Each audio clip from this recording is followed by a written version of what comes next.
Իրենց նմանները այդ են ժողովրդին վերաբերում են որպես գլուխներ, հենց գլխականակով էլ հաշվում են ուղղակի, չէ, որպես բան փող տարբեր ձայնագրությունից լսում ենք, որովհետև տենց են վերաբերվում ժողովրդին, մտածում են ժողովուրդն ով է որ կարողանա ինչ-որ մի բան անի, իրան ժամանակ չէին կարողանում, չէ, ընտրություններին իրենց քվեով ձևավորեին իշխանություն, ինչ-որ մի բան անեին, ով է ժողովրդին բանի տեղ դնում, դրա համար մտածում են, այս ժողովուրդն ով է որ գնա ճիշտ ընտրի, Սա ամբողջության բան է, բերած, սայա բեր է, նայա փոխանցե, Սերժ Սարգսյանն ասում է, բանը, Կարեն Կարապետյանն է բերել, այդ ժամանակ ես իշխանություն տվել եմ Կարեն Կարապետյանին, ինքն է բերել, ասենք դուք կներեք, բայց ում շունն եք, որ կարողանաք ինչ-որ մի բան բերել, ժողովուրդն է բերում և տանում, ինչպես ձեզ տարավ, ուղղակի դեռ փող ունեն, ռեսուրս ունեն, կուսակցական գրասենյակներ ունեն, կուսակցականներ ունեն, որոշ որ ժամանակին լավ են իրանց զգացել հանրապետություն և հիմա դեռ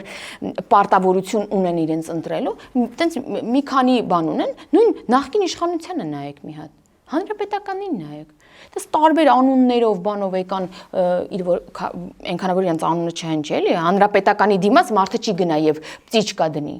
եկան ինչ-որ մի հատ ուրիշ անունով, ուրիշ դեմքերով, բան, որ հիմա էլ կիսվե դարձել են, չգիտեմ ինչ, ընդ խմբակցություն չի մնացել, իսկի չանցան նախորդ ընտրություններին, ինչ բան ունեն, էլի, երես ունեն, մի հատ է կարծիք հայտնեն,